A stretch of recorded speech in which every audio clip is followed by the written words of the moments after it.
Welcome back to Daily Flash. In our Financially Speaking, and in the wake of multiple banks just shutting down, the feds are now moving in to reorganize. That's what they do. But what's next for the banking industry? Joining us now to talk about this is Kaja Whitehouse. She's the senior finance editor for Insider. All right, I know there's a lot of people that are freaking out. I want to talk about some things that are very specific, Kaja. But first tell us what's going on with First Republic.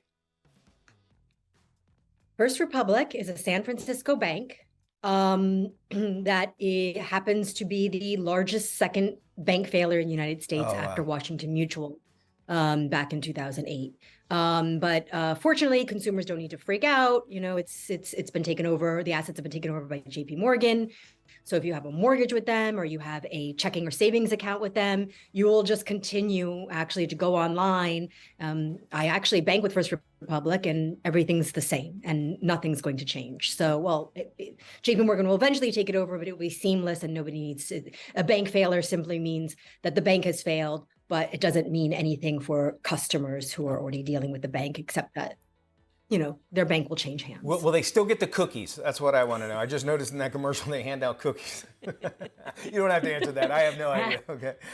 But why did the U.S. Treasury actually wait until now to actually sell First Republic?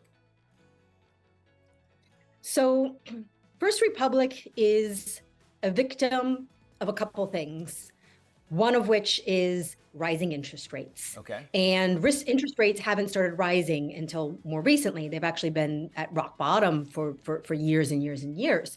So rising interest rates sort of revealed with both First Republic and Silicon Valley Bank some bad management, right? Okay. Like you're supposed to be able to, you're supposed to manage for these situations when interest rates rise. People want to take their money out of a regular checking or savings account and they want to put it into money market funds and other places where maybe they can earn a little bit, right? So you want to let me earn a little bit on this money. So money starts flowing out. And then in order to raise money to pay out those deposits, they may need to sell assets. What assets do they have? They have assets that are like, for example, First Republic has all these mortgages, which also have rock bottom rates. And now if they want to sell those mortgages, nobody wants to buy them at the rate. They have to sell them at a loss. I got you. So there's just that was the problem. You know, is this like a domino effect? Are we going to see other banks that might be on the edge, that might be knocked over, or is it something we need to worry about? So I do not know, but it does appear that those problems, which is, in other words, rising interest rates leading to the sale of assets at a loss, and then people get nervous that you don't have enough money to cover and people start doing a run on the bank. It seems like that problem may have finally subsided. And in fact, Jamie Dimon, who is the CEO of JP Morgan, yesterday said this part of the banking crisis is over. Okay. He declared it over. So fingers crossed. That doesn't mean that there aren't more problems in other areas to come.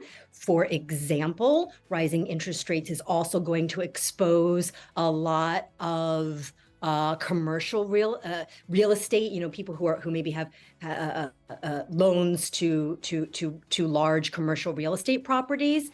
That could come under pressure. There's a lot of areas where banks could still come under pressure. Hedge funds, other financial institutions could still come under pressure from rising rates. But hopefully this run on the bank problem among regional banks is over. Okay, and you know, there are people watching here. And so a quick answer here, if you can provide us, do I need to put my money under the mattress or into a bank? So should I still have confidence in where I'm banking? So yes, because so long as just follow the FDI rules that you shouldn't have more than $250,000. I know you, Mitch, you probably have like $1 million. I wish. In your savings account. You're one of those guys who goes to the ATM and it's like, oh wow. No, I'm not at all. No.